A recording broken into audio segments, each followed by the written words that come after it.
Hi hello friends. ഒരു electric scooter എടുക്കാൻ വേണ്ടി പോകുമ്പോൾ മെയിനായിട്ടുള്ള ഒരു കൺഫ്യൂഷനാണ് ഏത് ഇലക്ട്രിക് സ്കൂട്ടർ എടുക്കണമെന്ന്.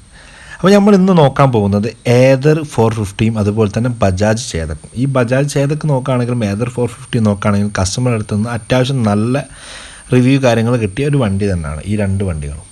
പിന്നെ ഇതിൽ മെയിൻ ഏകദേശം ഏതർ 450 ആണെങ്കിലും ബജാജ് ചേതക്കാണെങ്കിലും ഇതിൻ്റെ റേഞ്ച് കാര്യങ്ങളൊക്കെ ഏകദേശം സെയിം ആണ്. ഇതിൻ്റെ പ്രൈസിൻ്റെ കാര്യത്തിലേക്ക് വരുമ്പം ഏകദേശം ഒരേ പ്രൈസാണ്.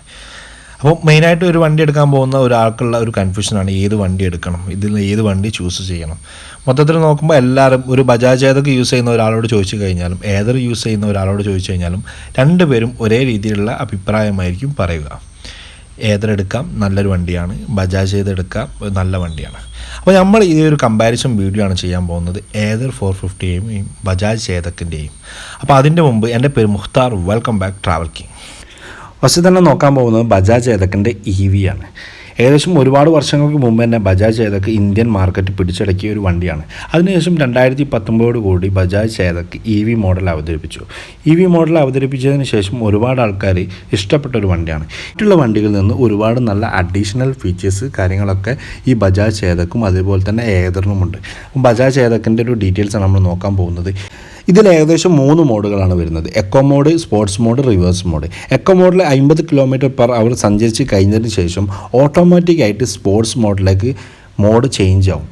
നോർമലി വണ്ടികളിലൊക്കെ നോക്കുകയാണെങ്കിൽ എക്കോ മോഡ് കഴിഞ്ഞാൽ സ്പോർട്സ് മോഡിലേക്ക് നമുക്ക് ഒരു ബട്ടൺ അമർത്തി കഴിഞ്ഞാലുള്ളൂ ചേഞ്ച് ആവും. ഇത് ഓട്ടോമാറ്റിക്കായിട്ട് മാറും. അതുപോലെ തന്നെ 18 ലിറ്ററിൻ്റെ ബോട്ട് സ്പേസ് ആണ് വരുന്നത്. ഒരു തവണ ഫുൾ ചാർജ് ചെയ്താൽ എക്കോ മോഡിൽ 90 km അതുപോലെ തന്നെ സ്പോർട്സ് മോഡിൽ 80 km സഞ്ചരിക്കാൻ പറ്റുമെന്നാണ് കമ്പനി അവകാശപ്പെടുന്നത്. കമ്പനി ഇതൊരു IDC റേഞ്ച് ആയിട്ടാണ് കണക്കാക്കുന്നത്. ഏകദേശം എക്കോ മോഡിൽ 90 km കമ്പനി പറയുന്നുണ്ടെങ്കിൽ 80 km കിട്ടുമെന്ന് പ്രതീക്ഷിക്കാം. അതുപോലെ തന്നെ സ്പോർട്സ് മോഡിൽ 70-75 km കിട്ടുമെന്ന് നമുക്ക് പ്രതീക്ഷിക്കാം. അതുപോലെ തന്നെ ഇതിൻ്റെ ഫുൾ ചാർജ് ചെയ്യാൻ ഏകദേശം 3.25 മണിക്കൂറാണ് കമ്പനി അവകാശപ്പെടുന്നത്. നോർമലി ഈ ഒരു സ്റ്റാർട്ടിംഗ് ടൈമിൽ 5 മണിക്കൂറാണ് കമ്പനി പറഞ്ഞിട്ടുള്ളത്. അതിൻ്റെ അഡീഷണൽ ഫീച്ചേഴ്സിൻ്റെ ഭാഗമായിട്ട് അത് ഒരു ഫുൾ ചാർജ് ചെയ്യാൻ ഏകദേശം 3.25 ഇപ്പം കമ്പനി അവകാശപ്പെടുന്നത്. അതുപോലെ തന്നെ IP67 റേറ്റിങ്ങിലാണ് ഇതിൻ്റെ ബാറ്ററി വരുന്നത്. IP67 റേറ്റിങ്ങിലാണെങ്കിൽ തന്നെ നമ്മൾ ഈ പ്രളയം, അതായത് വെള്ളപ്പൊക്കം, ആ ഒരു ടൈമിനൊന്നും വലിയ ഇഷ്യൂസ് കാര്യങ്ങളും ഉണ്ടാവില്ല. നമ്മളുടെ വണ്ടി ബാറ്ററി 1 മീറ്റർ താഴെ വെള്ളത്തിൽ ഇറക്കി കഴിഞ്ഞാൽ വരെ വലിയ ഒരു ഇഷ്യൂസ് കാര്യങ്ങളൊന്നും ഉണ്ടാവാതെക്കാനുള്ളതാണ് IP67 റേറ്റിംഗ് പറയുന്നത്. അതുപോലെ തന്നെ 12 ഇഞ്ചിൻ്റെ ട്യൂബ്ലെസ് ടയർ ആണ് യൂസ് ചെയ്തിട്ടുള്ളത്. ഫ്രണ്ടിൽ ഡിസ്ക് ബ്രേക്കും അതുപോലെ തന്നെ ബാക്കിൽ ഡ്രം ബ്രേക്കും ആണ് വരുന്നത്. ഇതിൻ്റെ ഓൺ ദ റോഡ് പ്രൈസ് വരുന്നത് 1,65,000 രൂപയാണ്. പ്രൈസിൽ എന്തെങ്കിലും വേരിയേഷൻ വരാൻ ചാൻസ് കൂടുതലാണ്. ഇനി നമുക്ക് മെയിനായിട്ട് നോക്കാനുള്ളത് ഏതർ വണ്ടിയുടെ ഡീറ്റെയിൽസ് ആണ്. ബാംഗ്ലൂർ ബേസ് ആയിട്ടുള്ള ഒരു സ്റ്റാർട്ടപ്പ് കമ്പനിയാണ് ഏതർ. ഏതർ നമ്മുടെ ഇന്ത്യയിൽ അവതരിപ്പിച്ചതിന് ശേഷം ഒരുപാട് ആൾക്കാർ അത്യാവശ്യം നല്ല രീതിയിൽ യൂസ് ചെയ്യുന്നുണ്ട്. യൂസ് ചെയ്ത ആൾക്കാരൊന്നും കാര്യമായിട്ട് നെഗറ്റീവ് ഒന്നും പറയാത്തൊരു വണ്ടിയാണ്. കഴിഞ്ഞ ദിവസം ഞാൻ ഏകദേശം ഒരു കസ്റ്റമർ റിവ്യൂ ചെയ്തിരുന്നു. ഏതർ 16,000 km യൂസ് ചെയ്തതിന് ശേഷമുള്ള ഒരു റിവ്യൂ ആയിരുന്നു. പക്ഷേ പുള്ളി പറഞ്ഞ ഓരോ കാര്യങ്ങളും ഏതറിൻ്റെ നല്ല വശങ്ങൾ മാത്രമാണ് പറയാനുണ്ടായത്. നെഗറ്റീവ് എന്ന് പറയാൻ മാത്രം കാര്യമായിട്ടൊന്നും ഉണ്ടായിട്ടില്ല. ഇതിൻ്റെ ബാറ്ററി വരുന്നത് 2.9 kW ബാറ്ററി പവറാണ് വരുന്നത്. അതുപോലെ തന്നെ ഇതിൽ ഏകദേശം 3 മോഡുകളാണ് വരുന്നത്: എക്കോ മോഡ്, സ്പോർട്സ് മോഡ്, വാർപ്പ് മോഡ്.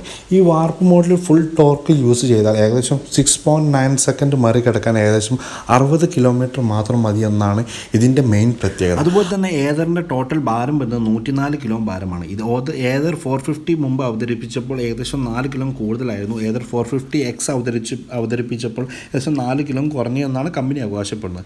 അതുപോലെ തന്നെ IP65 ആണ് വരുന്നത്. IP65 എന്ന് പറഞ്ഞു കഴിഞ്ഞാൽ വാട്ടർ റെസിസ്റ്റൻ്റ് ആണ്. അതായത് നിങ്ങൾക്ക് കഴിഞ്ഞ ദിവസങ്ങളിൽ തന്നെ ഏകദേശം ഒരു ഏതൊരു വണ്ടി വെള്ളത്തിൽ കൂടി ടെസ്റ്റ് ചെയ്യുന്ന ഒരു വീഡിയോസ് കാര്യങ്ങളൊക്കെ കണ്ടിരുന്നു. അതുപോലെ തന്നെ ഈ മഴക്കാലം കാര്യങ്ങളൊക്കെ വരുമ്പോൾ നമുക്ക് വലിയ ഇഷ്യൂസും കാര്യങ്ങളൊന്നും വരില്ല. പിന്നെ അതുപോലെ തന്നെ ഫ്രണ്ടിലും ബാക്കിലും ഡിസ്ക് ബ്രേക്കാണ് യൂസ് ചെയ്തിട്ടുള്ളത്. 3.5 മണിക്കൂറാണ് ഏകദേശം 80% ചാർജ് ആവാൻ എടുക്കുന്ന ടൈം. അതുപോലെ തന്നെ ഫുൾ ചാർജ് ചെയ്യാൻ ഏകദേശം 5 മണിക്കൂറാണ് കമ്പനി. ഫാസ്റ്റ് ചാർജ് ഉപയോഗിക്കുകയാണെങ്കിൽ ഏകദേശം 1 മണിക്കൂറിനുള്ളിൽ ഫുൾ ചാർജ് ആവുമെന്നാണ് കമ്പനി അവകാശപ്പെടുന്നത്. ഇതിൻ്റെ ഓൺ ദ റോഡ് പ്രൈസ് വരുന്നത് 1,68,000 രൂപയാണ്. വലിയ വേരിയേഷനൊന്നും കമ്പനി പറയുന്നില്ല. ഞാൻ മുമ്പ് പറഞ്ഞ മാതിരി തന്നെ ബജാജ് ചേതക്കും ഏതറും തമ്മിൽ വലിയ വേരിയേഷനും കാര്യങ്ങളില്ല. റേഞ്ചിൻ്റെ കാര്യത്തിലും അതേപോലെ തന്നെ പ്രൈസിൻ്റെ കാര്യത്തിലും വലിയ മാറ്റങ്ങളൊന്നും വരുന്നില്ല. പിന്നെ നിങ്ങൾ ഒരു വണ്ടി എടുക്കാൻ പോവുകയാണെങ്കിൽ 2 വണ്ടിയും കമ്പയർ ചെയ്തിട്ട് നിങ്ങൾക്ക് ഏതാണോ ഇഷ്ടപ്പെട്ട വണ്ടി അത് ഇഷ്ടപ്പെട്ട രീതിയിൽ തന്നെ എടുക്കുക. എൻ്റെ ഒരു അഭിപ്രായത്തിൽ ഏതറിനെക്കാട്ടി ഒന്നും കൂടി മെച്ചപ്പെട്ട ഒരു വണ്ടി എന്ന് പറഞ്ഞു കഴിഞ്ഞാൽ ബജാജ് ചേതക് തന്നെ ആയിരിക്കും. പക്ഷേ നിങ്ങളെ ഒരു താല്പര്യം മാതിരിയാണ്. അതിനെക്കൊണ്ട് കുറച്ച് കാര്യങ്ങളുള്ളൂ ഞാനിപ്പോൾ അവതരിപ്പിച്ചിട്ടുള്ളത്.